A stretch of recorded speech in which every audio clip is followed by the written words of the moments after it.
2023? Actually, first I just Oh, want that's right. Okay, so I'm rolling, and we don't really need to sleep, but doing it anyways. In frame? No, I'll look it up. Can't see me. But it's in this frame. Got it. Yeah. Okay. They used to pay me like $50 an hour to do that. All right, introduce yourself. Name, age. Hi, I'm Steve Tappis, 76 years old. Today's date. Today's date is October 14th, 2023. Okay, how did they first get involved? How did you first get involved in Angry, as we call it? Well, I met Mike James first at the Democratic Convention, at the riots of the Democratic Convention, and What year was that? 1968, and it was during August sometime, 1968, and there was what we called a movement center. It was a place for people to meet, and some people even slept there. It was a church on Sedgwick, and we were all hanging around there. There must have been, I don't know, 50 people sitting out front, and these guys from the little street gang on the corner on Armitage, called CORP, C-O-R-P, came marching down, about 10 of them, and said they were gonna kick our ass and throw us out. And we had about 50 people there, all bigger than them. Do you know if CORE stood for any particular thing? Was it an acronym? It was, but I don't remember. Was it like an address, the corner of something and something? Yeah, it could, I forgot. Not important. I assure you it's not the only thing you'll forget in this interview. Because they also used to be the Hudsons and the this and, which was all those streets over there. Right. So this is not far from, this is in Lincoln Park, right, it's right across the street from Lincoln Park. not far from the zoo, actually. Right. I don't know. What about, and they hung, you remember where their hangout area was? Yeah, it was right there on across the street from the Park West. There's a little empty lot. It's probably not empty now. Now it's got $1 million house on it or something. But it was there was an empty lot and a gas station, Gas for Less, and they hung out there. And it was funny, that neighborhood was getting gentrified. And they were tearing down the old houses and putting up the townhouses and stuff like that. And half of the guys that hung on that corner lived way up on the northwest side.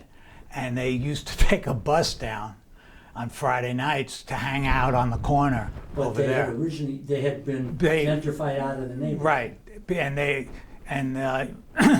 And yeah, so they were, but I guess, at least half of them was still down there. And so they used to commute so they can come back to the neighborhood. Do you have any memory as to how much less the gas was? What we paid for gas back then? No, I don't remember. I think it was a quarter. Was it? Yeah. Well, I was going to say $1.25. But You remember? Give me 1 second. Yeah, sure. I just want to fix this mic, if that's all right with you. It just you're an Oh, expressive talker, and I want to yeah. make sure yeah, you we better. don't mess up the audio. Maybe you should pin it to my cheek.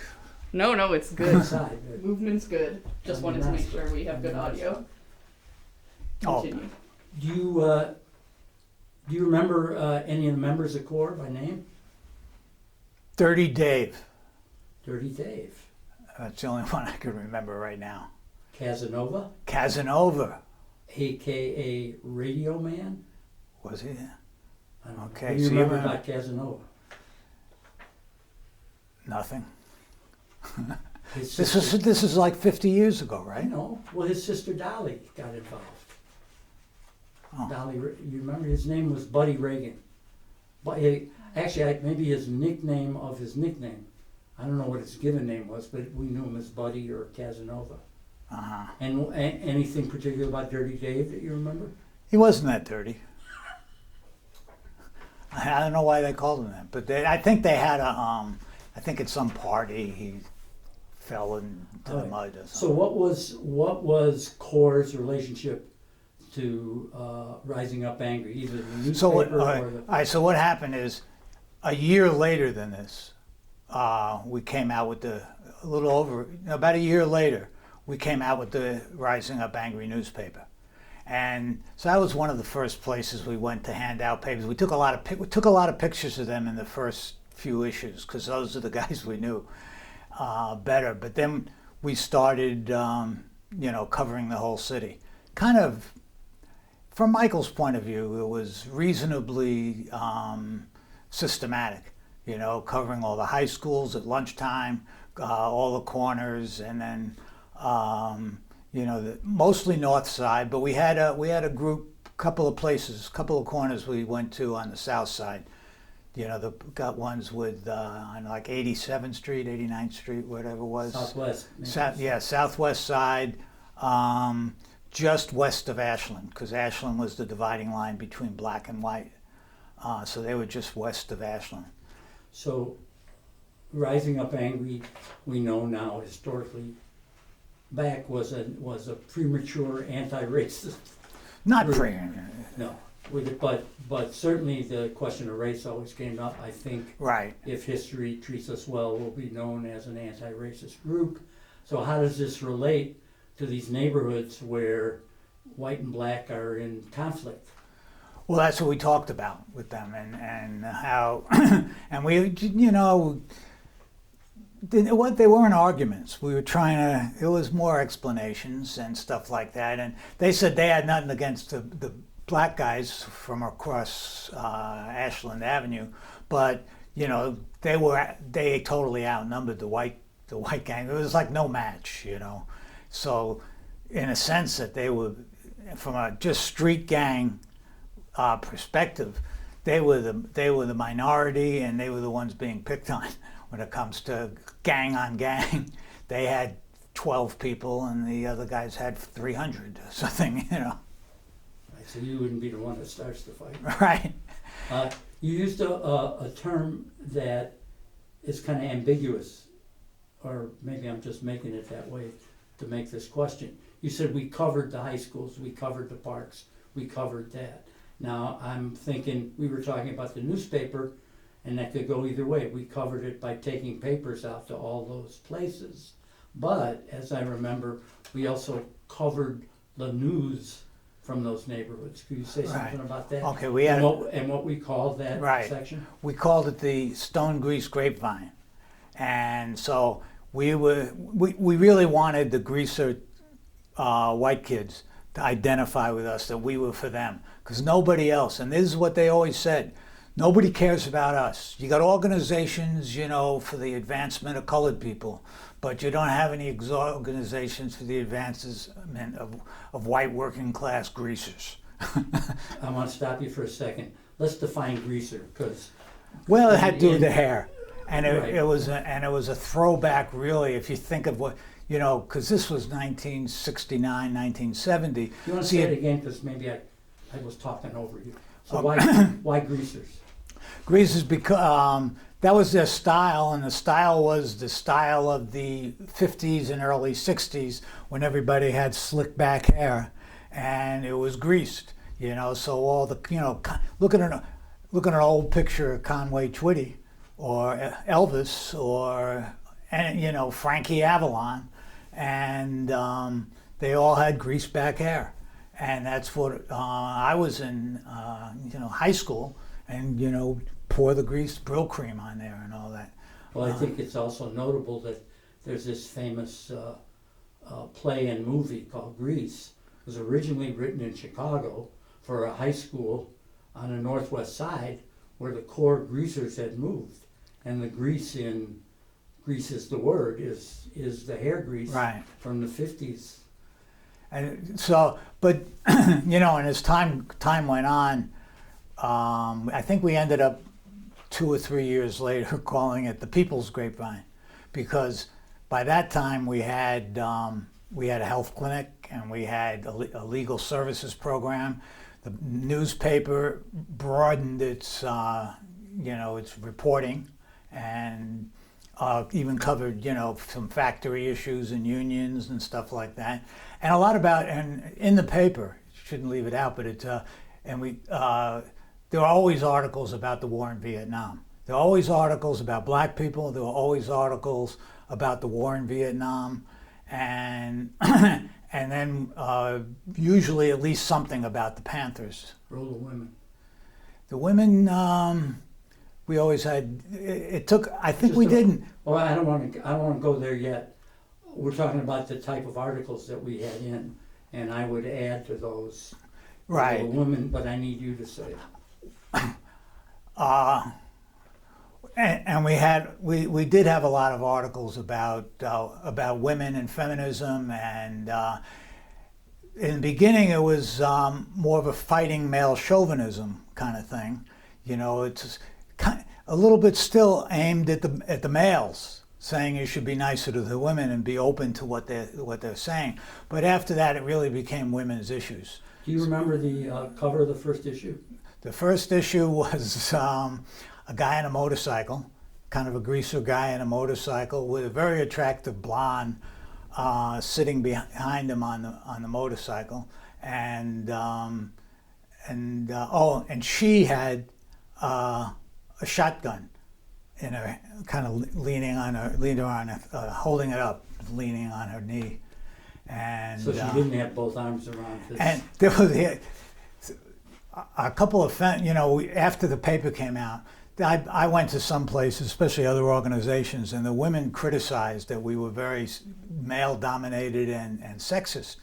And I said, "Look at a woman right on the cover," and I said, "And she's carrying a gun," and the woman said to me, "She's just holding it for her boyfriend." She somehow figured it that way. But So one more thing about Stone Beach Grapevine. What sort of news would be reported from the various neighborhoods? What would we print? Well, there were things about how, I think our favorites were looking for places where two gangs that were always in conflict made a peace treaty, or got together and had a big party and they all got along, things like that. Then there was, then when cops would come to like C&D, for example, they'd come to see Clark and Devon on the north side, and they drank beer in the alley right behind the store in the corner, and the cops would that was on their route, and so they'd have to run away and hide the beer and then come back, and then sometimes they'd get arrested and brought down because they were all underage, and so. So that was, that was their life, kind of like running away from cops for drinking a beer. I better get on script here, or the women with the rifles are going to get me. What motivated you to get involved? No. That's not a bad question. Okay. So we know that you first got involved right after the convention. Right, but then I was working for SDS after that. Yeah, well, I mean, I should ask you why you were in Chicago. You're not from Chicago. No, I came for the convention. Otherwise I never would have come to Chicago.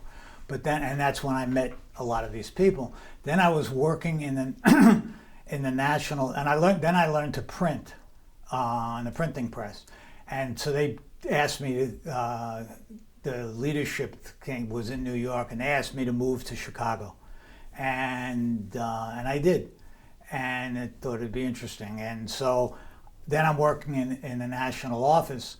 The national office of what? Of SDS, Students for a Democratic Society, and then after a while, I didn't join the revolution to stuff envelopes and send out newspapers, so I left and I went to work with Noel Ignatin. I went to work at International Harvester, and I was going to work with the union and all this kind of stuff. But basically, when you work in a factory, you spend most of your day working, and and now and then you get to chat, on a coffee break, you get to chat to somebody and I can explain to him the whole Vietnam War or racism or this or that. And it just seemed I wanted to actually do that 8 hours a day, not 15 minutes a day. So and on the weekends and at night, I started hanging around with I'll give you the names. There's Warthog and Patrick's and Fatback, Mike James, and a few other people that hung around Warthog's apartment in Logan Square. And then that's why I got closer with Mike James, and we started talking about, he was talking about a newspaper, but he saw the newspaper as the vehicle to build an organization. And as a way to, if you have a newspaper, see, the whole idea was, say you pull up in your car with two people, pull up to the car and there's all these greasers hanging around on the corner. You can't just go up and start arguing about the Vietnam War. But the newspaper says, hey, check out this newspaper. And they could look at it, and then once we got the stone greaser grapevine, then we could write stuff about them. And so we'd write, we were over in this neighborhood and everybody said they're like getting harassed by the cops and they're against the war in Vietnam. The thing that sometimes doesn't get mentioned that really blows me away is the language in the paper. It wasn't it didn't read, all the organizations had papers, SDS had a paper, but the rhetoric and the language used in Rising Up Angry, I felt was pointedly different. If you agree with that, do you want to say anything about it? I do. And there was some criticism still, I think at first, that it was the slang was, that there was too much slang in it. And I think we found a better medium that took some of the, we didn't have a lot of swear words. I mean, there might have been, in some articles, 1 word or 2 words or something, but it wasn't one of these one right after the other, fuck the cops and stuff like that. But we did use the word pig a lot, and we did focus on the police. Most of the young people, the police was the tool of their, it might have been the whole system, but it was the police that delivered it, and they're the one, and they were cruel. They just they were guys who maybe used to get beat up by the gang kids or something, or and this was their revenge now that they had guns and clubs and they could arrest you. And then there were some tough guy cops. And they were kind of, it could be kind of scary. I mean, I got arrested several times selling papers one time, and the cop just kept baiting me, calling me names and calling me a sissy, and I didn't say a word. But I found out later that he was considered the toughest cop. He was from that, what's the one by Uptown? Foster. Well, now they changed. Oh, yeah, Somerdale, yeah. Somerdale, yeah. Or Foster Avenue Yeah, but it was Station. Somerdale, and they changed the name. They changed the name because there was the basement was filled with stolen property that the cops took when they raided a house, and then they ended up, I don't know if they went to jail or not. Yeah, they did. Anyway, programs and events that you were involved in. Well, the programs really should come first, because that was our way of serving the people. We weren't here just to tear stuff down and destroy things, but we wanted to bring health care and medical care and the idea of serving the people. Where does that come from? Well, originally it came from Chairman Mao. It was in the Red Book. There was a whole chapter in the Red Book on serve the people. And and so the idea is to fight the enemy, but serve the people. and so we weren't, we were doing both sides, but and we carried that out by providing, like the Black, and also the Panthers had Breakfast for Children program. They had a health clinic, and they had a lot of other, and they had, programs for, people who get evicted and stuff like that. So we copied that, we took their lead, and we started with, not the clinic. I don't think the clinic was first. I think the legal program came before that, because clinics are hard to, you need a lot. You need real people know what they're doing. But it was easier to find lawyers than it was to find doctors. But we managed to get a lot of lawyers, and I think you were in the legal program, and I wasn't. So, but we would. Some of them were things like a stolen car. So we were protecting them not just for political crimes, like Huey Newton went in for, shooting a cop in a standoff or something like that. But we did things like car theft or, drinking underage and things like that. And I had a public urination case. What were you? And I didn't. Oh, you didn't have it. One of the kids No, that I thought you did. That I got the lawyer for was for public urination. Did he beat the case? Was a funny story. Yes, he did. With the help of the Rising Up Angry legal program, he beat the case. He beat the case. Okay. And another program, and I did this. I discovered it. Just because I happened to be sitting at the desk in the office one day, and this guy knocks on the door, and he comes in, and he says he's a veterinarian, and he noticed we have a free health program, and dogs and cats deserve free health care also, because they get rabies and stuff like that. It's dangerous to the community, and what he wants to do is he has a big van, and he has all the vaccines and stuff like that, and he wants to give free shots for rabies to dogs and cats. And he wanted it. There's an alley behind that office on Lincoln Avenue, and he said he'll pull his truck into the alley, and we'll if we can bring the people, he has a nurse, and him will do all the shots. And so it sounded great to me. And so we handed out leaflets all around the neighborhood, and, hoping some people would show up. And as it turned out, I think about 100 people showed up. And they were in the alley lined up. And one thing I learned, if you have a health clinic, for animals, don't invite dogs and cats at the same time. And it was in some ways great, because once they got, the people couldn't afford the shots. I think it's like $50 to go into a vet and get shots. So, but the dogs and cats were at it, and it's even some of the dogs were a little hostile to each other. They didn't have unity among the dogs. Did you find out whether dogs go to heaven or not? I'm going to read this one. That was really good. I don't remember that. Looking back, what do you see that was important? Your memorable experiences, action, the learning. What most sticks with you from 50 years ago, from your time in Rising Up Angry?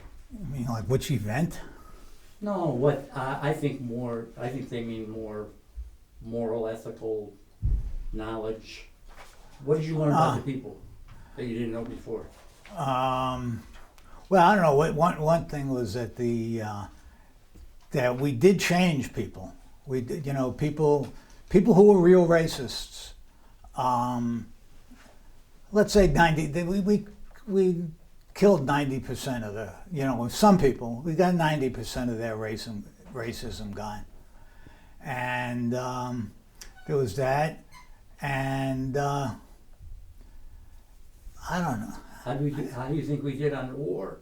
We were going into neighborhoods where brothers and boyfriends and things were Well, fighting, yeah, and we were going in saying we want the enemy to win. It probably was our most important issue. That, I mean, basically racism, feminism, and the war, peace were our three big issues, and we kind of different.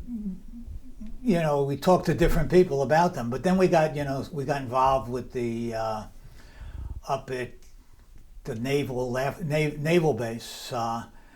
That we had a coffee house, and we had papers up there, and we went up there, and they had a rally, and they had a Armed Forces Day, which is what, March 30th or something, like May 30th. I don't remember when it was. On Forces Day. The holiday.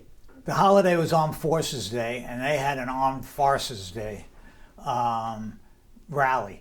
And there were a lot of people, and we brought people up from Chicago. You want to say a little something about the coffee houses? That wasn't the only coffee house. There was a lot around the country. Right. And I went to some conferences where all the coffee house people, had a big conference and learned from each other. What was the mission of the coffee house?